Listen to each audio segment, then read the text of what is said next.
बोलिए, आज किस पे बात करना है? आज सवाल जवाब नहीं है। हम सवाल करेंगे और आप जवाब देंगे, ऐसे नहीं। फिर आप सवाल करें, हम जवाब दें। कितने बच्चे सवाल करेंगे? पिछली मर्तबा आपसे नाराज़गी हो गई थी ना, क्यों? ये भी एक सवाल है। आप वजह बताइए, क्यों हुआ था ऐसे? कहिए।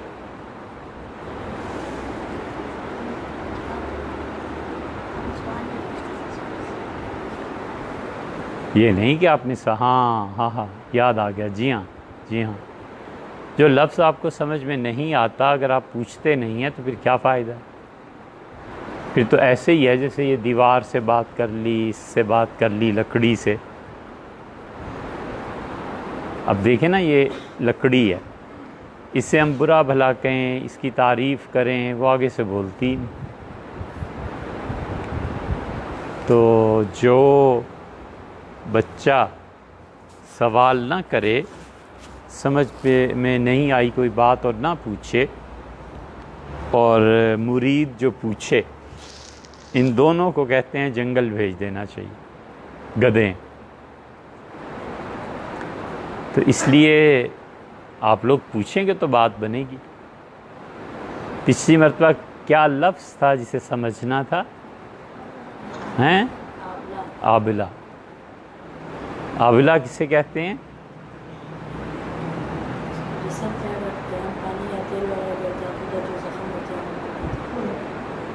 उस ज़ख्म को तो नहीं कहते, फूल जाए और उसमें एक लफ्ज़ में तर्जुमा कीजिए ना। इतनी लंबी कहानी पूरी कि जिस्म हो और फिर वो जले और उस पर तेल पड़े और उस गर्म चीज़ लगे और फिर गर्म चीज़ हट जाए और उसके बाद दाग को देखा जाए, दाग पे ऊपर जब जिल्द आए और उस पर पानी भरे, उससे कहते हैं आबिला। तो एक लफ्ज़ बोलो।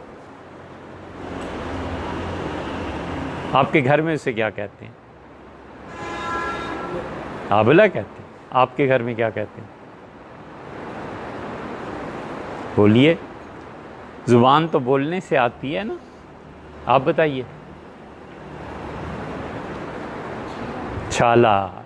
ये छाला या आबिला एक ही चीज़, एक ही चीज़। जब आप नए अल्फाज सीखते हैं, जब आपकी वोकैबुलरी में इजाफ़ा होता है, जब आप मुख्तलिफ़ अल्फाज का इस्तेमाल सीखते हैं, तो फिर आप गुफ्तगू भी कर सकते हैं और फिर आप लिख भी सकते हैं। लिखने के लिए बैठें। कल हमें एक बहुत अच्छी डिक्शनरी मिल गई भाई। डिक्शनरी मिली मुतरादिफ़ात की। रदीफ़ अरबी ज़ुबान में कहते हैं जो पीछे बैठा हो। घोड़े पे दो बच्चे सवार हुए, तो जो बच्चा पीछे होता है वो रदीफ़ होता है, ठीक है? तो रदीफ़ उसको कहते हैं जो पीछे हो। मुतरादिफ़ात जो बराबर क्यों नहीं, इसे काट दीजिएगा। अच्छा, रदीफ़, मुतरादिफ़ात। मुतरादिफ़ का मतलब ये होता है कि बराबर। एक लफ्ज़ आपने बोला और उसी लफ्ज़ के मानी और मफ़हूम में उतने कितने ही लफ्ज़ आ गए, तो एक लफ्ज़ के बाद अब दूसरा उसकी जगह लाते हैं, तीसरा लाते हैं, तो ये सारे मुतरादिफ़ात कहलाते हैं। मसलन हमने एक लफ्ज़ बोला वालिद, और क्या कहते हैं वालिद को? बोलिए। अब्बू, और बाबा, और पापा, और ये देखा ना, अब आप बोले ना, ये है लफ्ज़ एक ही, अब्बू, वालिद, पापा, लेकिन आपने अल्फाज उसके लिए 5-6 इस्तेमाल किए। अम्मी, बोलिए। मामा, वालिदा, वालदा क्या हो, वालिदा हुई। अच्छा, और मॉम। ओ गुड। अच्छा, और माँ। ठीक है, एक ही चीज़ है, उसके मुतरादिफ़ात आप लाए। आपके साथ और बच्चे नहीं आए, या अभी तक शादी में भाई की मसरूफ़ हैं? आपके साथ और बच्चे भी तो थे। वो जो हिफ्स कर रहा था वो कहाँ गया?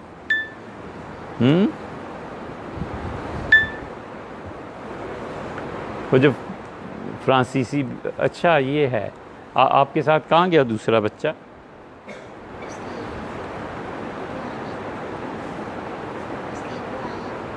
उनके अब्बू आए हैं। तो क्या करना है उनके अब्बू को, हमें तो वो बच्चा चाहिए ना जो याद करता है। वो कहाँ है?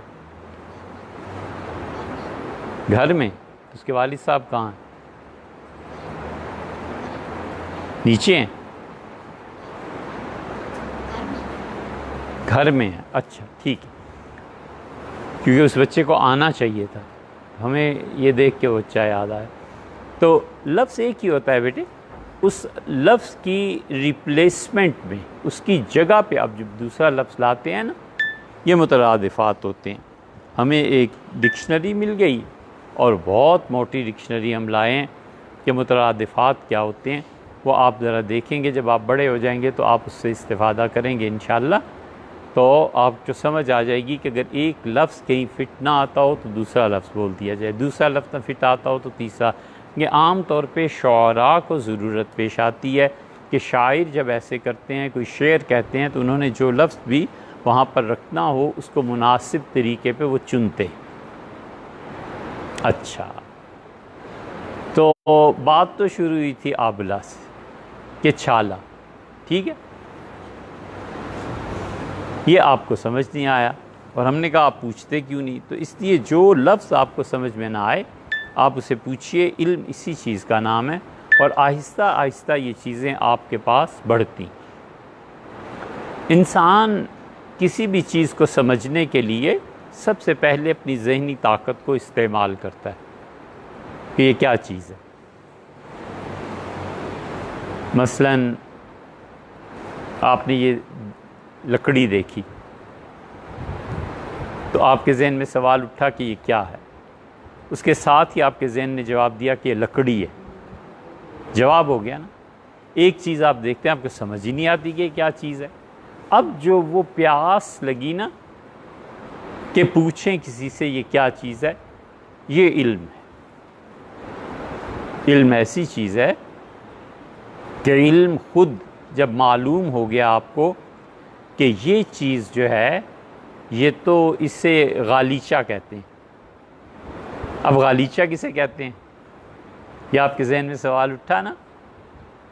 तो जब आपको प्यास लगी कि हम जानें ये चीज़ क्या है, तो ये तलब खुद इल्म है और उसका जवाब भी इल्म, ये चीज़ होती है। अच्छा, अब आप बताइए, कोई लफ्ज़ आप बोलें हम उसका जवाब दें, हम लफ्ज़ बोलें आप उसका जवाब दें। बोलिए, कोई मुश्किल लफ्ज़ बोलिए, बच्चों जैसे ना बोलना। चलिए अच्छा, बच्चों जैसे भी बोल लीजिए, कोई लफ्ज़ बोलिए, हम आपको बताएं। कहो।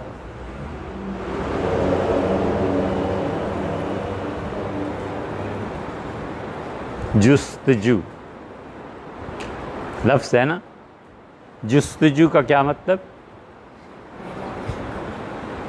मेहनत, मशक्क़त। अच्छा, जुस्तजू का क्या मतलब? जी बोले। जुस्तजू, जुस्तजू का मतलब मेहनत और मशक्क़त, मुश्किल है। ये ऐसे मानी है जो सिर्फ़ आप ही जानते हैं और कोई नहीं जानता। और हम बताएं,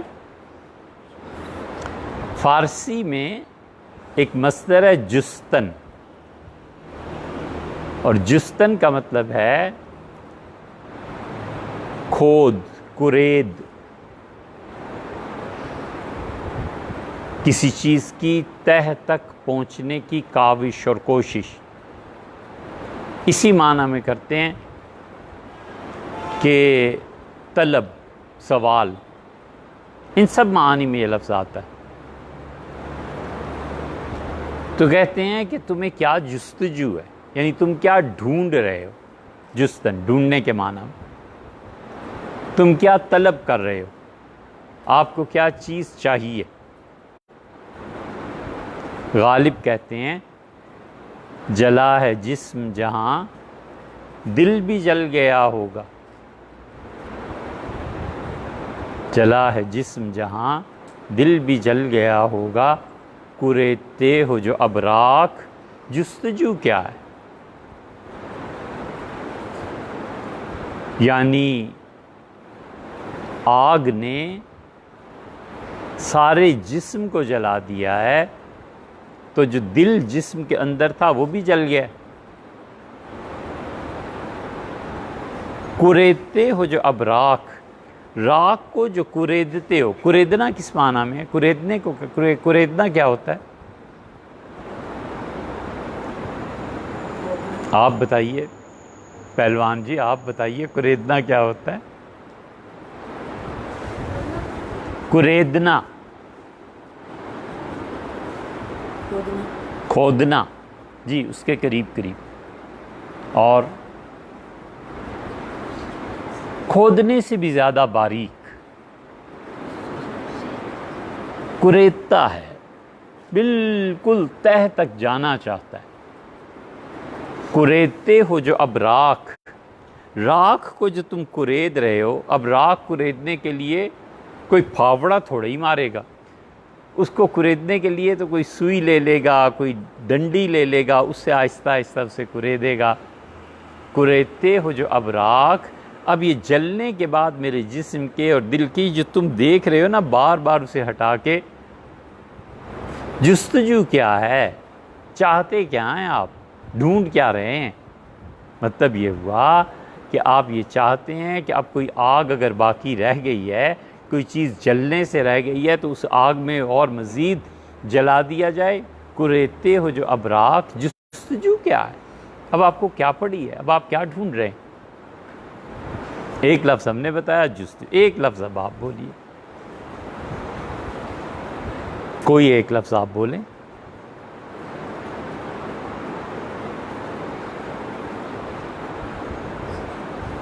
खूब। जो, चो, इस चो के मानी क्या है, ये तो अब आप तशरीह कीजिए ना। जुस्तजू हमने लफ्ज़ बोला और तशरीह कर दिया, अब चो, इसकी तशरीह कीजिए। चो, जिसके चार कोने हों।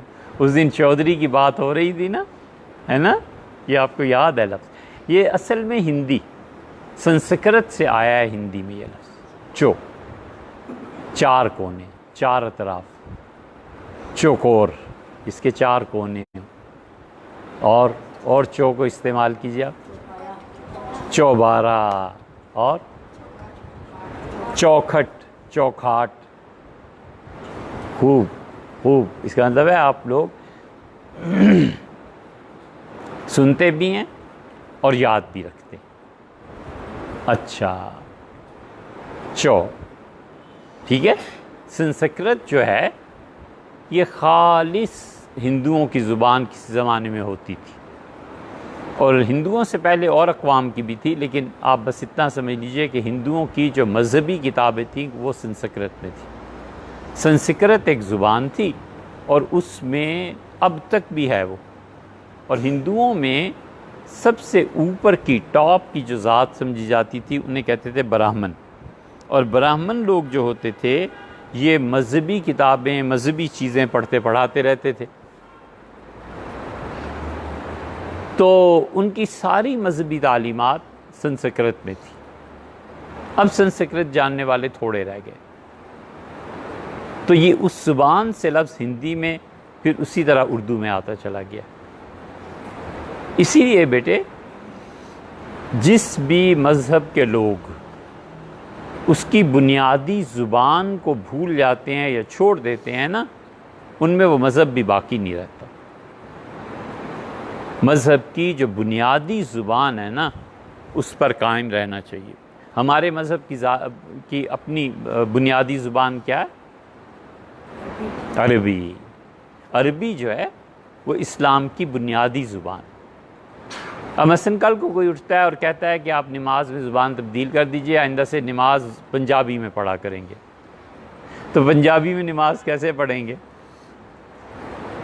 हैं, हाथ उठाएगा और कहेगा अल्लाह अकबर, तो अल्लाह अकबर की बजाय क्या कहेगा? अल्लाह सबसे बड़ा है, ये तो करेंगे कराची वाले उर्दू स्पीकिंग। और पंजाबी क्या कहेंगे? अल्लाह सब तो बड़ा है। ठीक है, यही होगी ना फिर नमाज, तो फिर यही रह जाएगी। इसलिए जो लोग मज़हब की उन तालीमात को जहाँ ज़ुबान की पाबंदी लाजमी करार दी गई है वहाँ से हटाने की कोशिश करते हैं, उधर हकीकत बेटे उस मज़हब को मिटाने की कोशिश होती है, बजाय इसके कि हम अरबी पढ़ें और हम सीखें कि अल्लाह अकबर का मतलब क्या है, अत्तहिय्यातु लिल्लाह का मतलब क्या है। हम कहते हैं उससे पंजाबी में करो, उर्दू में करो, कल पश्तो में करो, तो होते होते कहाँ से कहाँ पहुँच जाए। पश्तो में क्या कहेंगे? कोई पठान बच्चा है या होंगे? हाँ, पठान बच्चा क्या कहेगा? अल्लाह सबसे बड़ा है। हैं? बस ठीक है, ये पश्तो तो खुद ही बोलो, खुद ही समझो। ठीक है, तो पश्तो में इससे बोलेंगे ना, तो ये तो कोई बात ना हुई। इसलिए हमेशा जिस मज़हब के लोग अपनी बुनियादी ज़ुबान को महफूज रखते हैं ना, वो इसी तरह मज़हब को भी महफूज रखते हैं। और जब बुनियादी ज़ुबान महफूज हो जाए और उसको लोग समझने वाले नस्ल दर नस्ल पैदा होते रहें, तो फिर उस मज़हब में दोनों चीज़ें होती हैं। उसकी नेगेटिव साइड ये होती है कि लोग उस मज़हब को बर्बाद कर देते हैं ज़ुबान के सहारे पे, ये बहुत ही बुरी बात है। और पॉजिटिव साइड मस्बत अंदाज़ ये होता है कि लोग उस लफ्ज़ के मानी तलाश करके इज्तिहाद की बुनियाद उस पर रखते हैं, बड़े बड़े मसाइल उससे हल होते हैं कि अल्लाह ताला ने लफ्ज़ क्या नाजिल फरमाया, अल्लाह के यहाँ पर मानी क्या मुरादें, ये होता है फ़ायदा। इसे बहुत से गुमराह ऐसे मिलेंगे जिन्होंने कहा जी नमाज बदल दें, आज़ान भी बदल दें। लाहौर में एक मरतबा ऐसे हुआ, लाहौर में आज़ान शुरू हुई और आज़ान उसने शुरू की पंजाबी में। जब उसे पहला जुमला बोला कि अल्लाह सब तो वड्डा है, तो बाहर से लोगों ने उसे पत्थर मारे, इतने पत्थर मारे कि उनके घर की जो चार दीवारी थी कोठी की वो गिर गई। इसलिए बेटे कि ये इस तरह लोगों को आज़ादी मिल जाए कि दीन में जो चाहें सो कहें और कोई उन्हें रोकने टोकने वाला ना हो, तो ये बहुत बड़ा गुनाह है। इसलिए मुनासिब अल्फाज में हमेशा अदब और एहतराम के साथ बता देना चाहिए कि ये बात दुरुस्त नहीं है और ये बात दुरुस्त। मसलन जुमे का जो खुतबा होता है ना, इसकी ज़ुबान क्या है? खुतबा किस ज़ुबान में होता है? अरबी में। अब एक आदमी उठ के कहता है कि इसे खुतबे को उर्दू में कर दें। भी कैसे उर्दू में कर दें? इस खुतबे के लिए अल्लाह ताला फरमाता है फसाऊ इला ज़िक्रिल्लाह, लोगो आओ अल्लाह की याद की तरफ। ये नहीं कहा कि अल्लाह की बात कोई नसीहत हो रही है उसके ना, कहा अल्लाह के ज़िक्र की तरफ आओ। ज़िक्र अल्लाह की याद है। जब अल्लाह की याद है तो अरबी ज़ुबान में, क्योंकि सहाबा किराम रज़ी अल्लाह अन्हुम और ख़ुद रसूलुल्लाह सल्लल्लाहु अलैहि वसल्लम अरबी में ही खुतबा पढ़ा करते थे, अरबी में ही खुतबा किया करते थे, अरबी में ही लोग नमाज़ पढ़ते थे। तो अब कोई आदमी कहता है खुतबे की ज़ुबान तब्दील कर दो, तो बजाय इसके कि वो ऊँट को कहे कि वो घास पड़ा है, तुम ऊपर चढ़ो और जाकर इस घास को, कांटों को खा लो, वो कहता है कांटे नीचे ले आओ ताकि ग़िज़ा इसके मुताबिक हो जाए। क्यों ग़िज़ा को ख़राब करे? ग़िज़ा अपनी असल सूरत में बाकी रहना चाहिए, ओहदा अपनी असल मयार पे कायम रहना चाहिए। आप किसी लफ्ज़ का सही तलफ़ुज़ नहीं कर सकते और आप कारी साहब को कहेंगे कारी साहब ये लफ्ज़ ऐसे नहीं ऐसे पढ़ा करें, भाई क्यों? वजह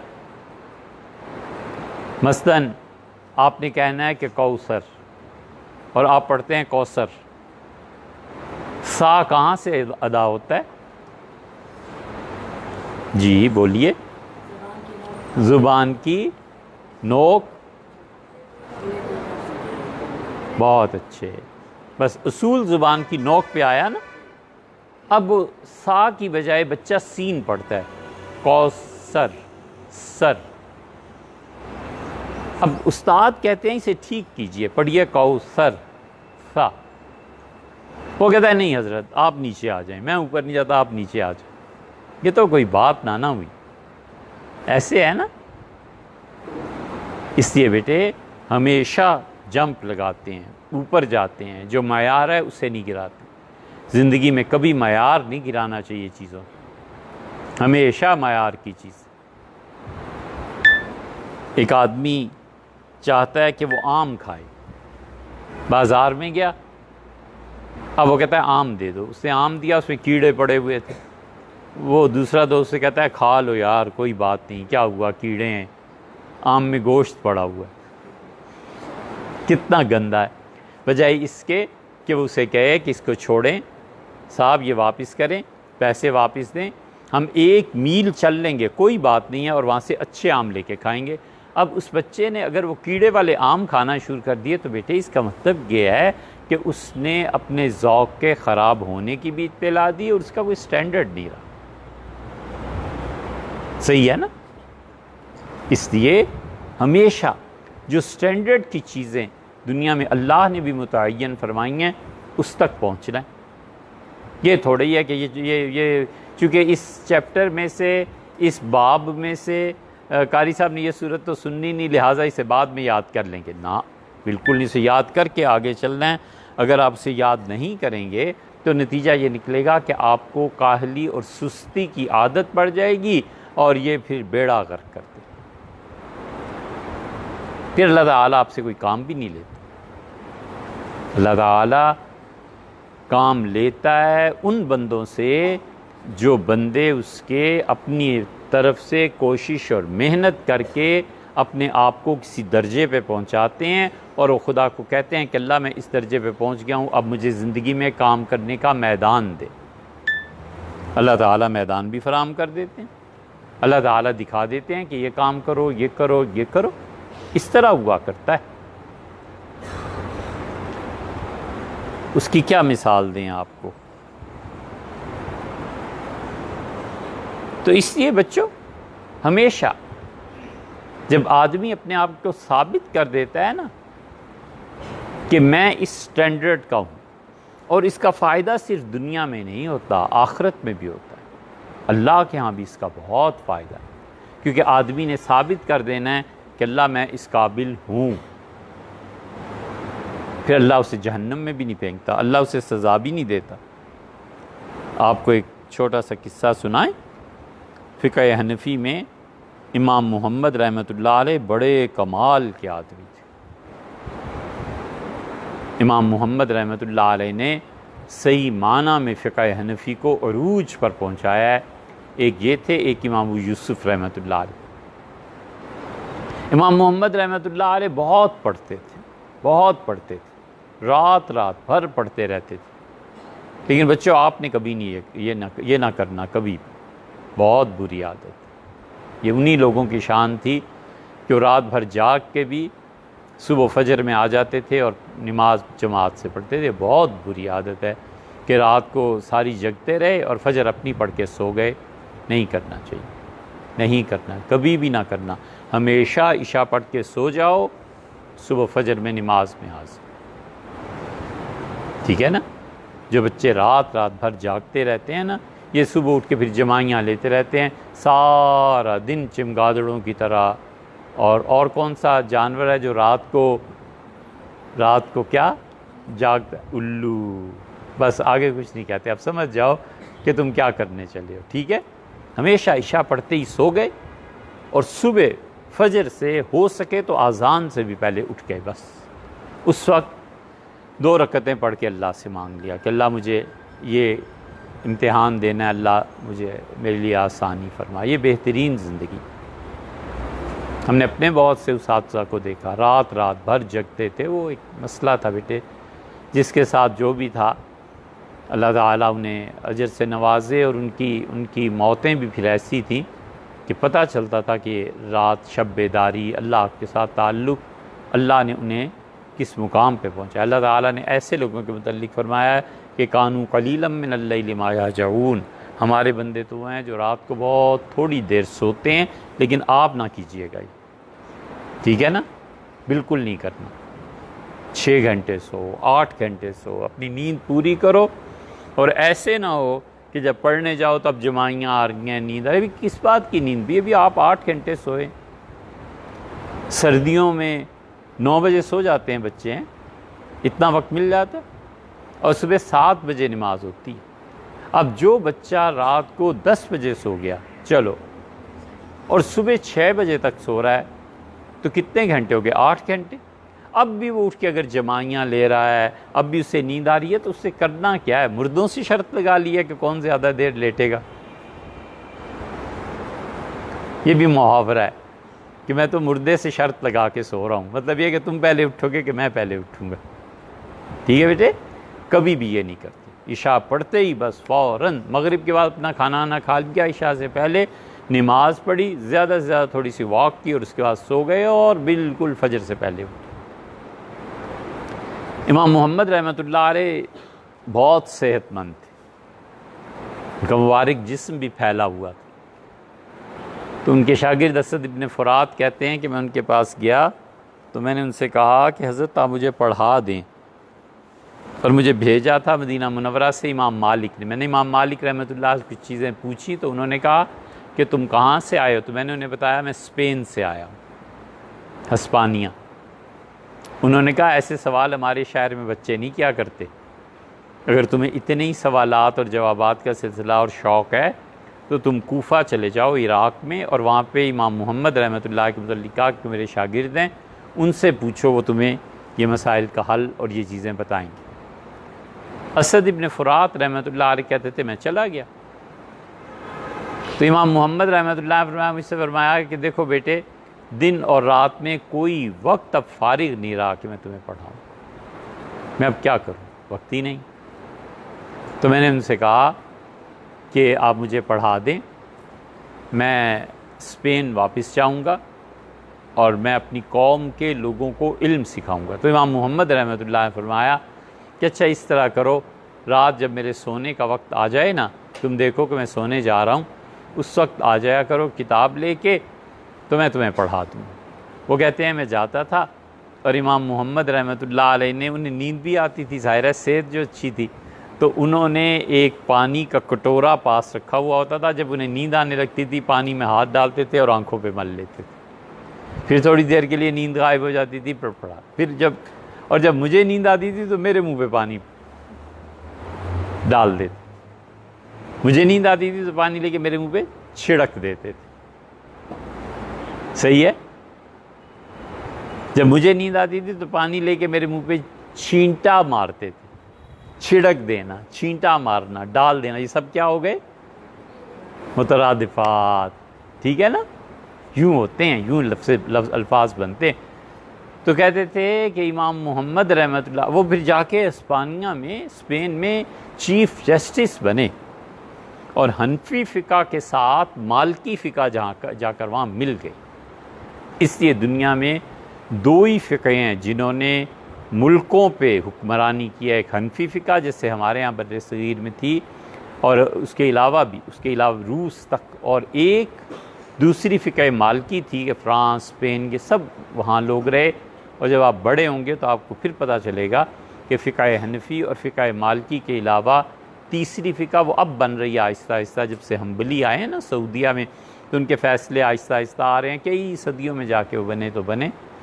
तो असद इब्न फ़ुरात रहमतुल्लाह कहते थे कि इमाम मालिक ने मुझे भेजा था वहाँ इमाम मोहम्मद के पास, और इमाम मोहम्मद रहमतुल्लाह अलैह ने मुझे यहाँ भेजा पढ़ा कर, और फिर पूरे स्पेन पे मालिकी और हनफी फ़िक़ा ये दोनों आपस में मदगम हो गए, दोनों चलती। असद इब्न फ़ुरात रहमतुल्लाह अलैह से किसी ने कहा कि इमाम मोहम्मद रहमतुल्लाह अलैह ने आपको कैसे पढ़ाया? तो उन्होंने कहा तुमने चिड़िया को देखा है कि अपने बच्चे के मुंह में वो चोग कैसे डालती है? आप लोगों ने देखा है? कैसे?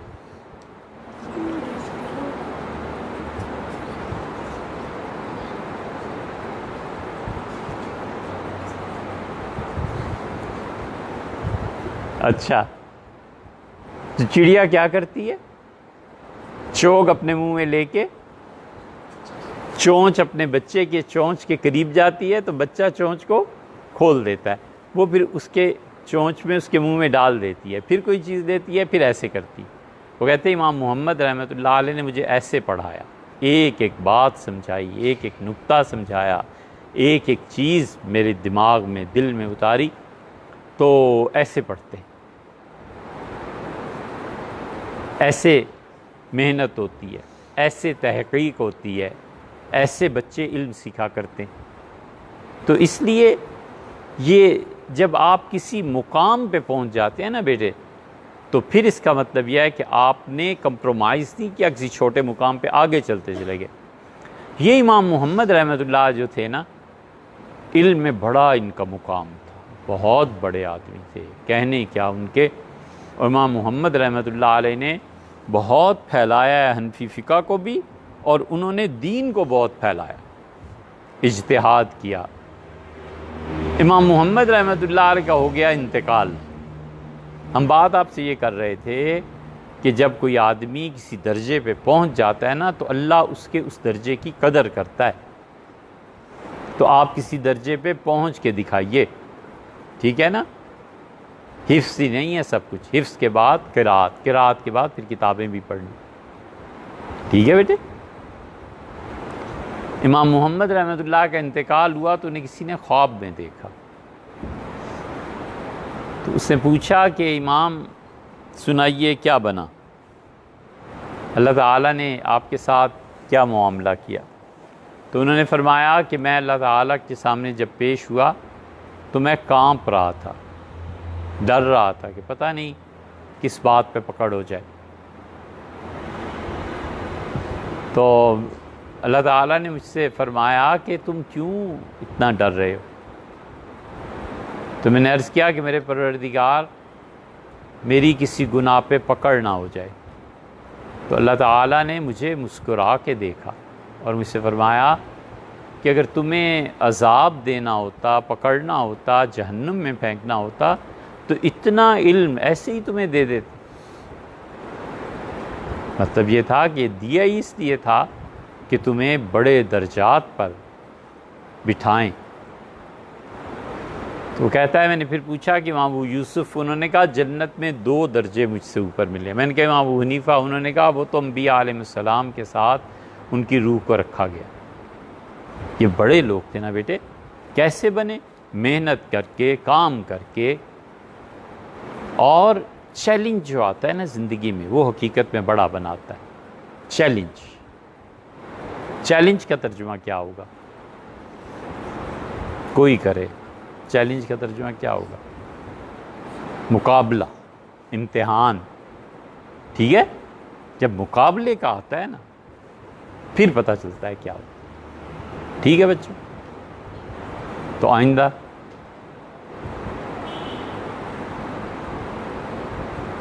आप सवाल करेंगे, ठीक है। इंशाल्लाह आइंदा आपके सवाल के जवाब देंगे।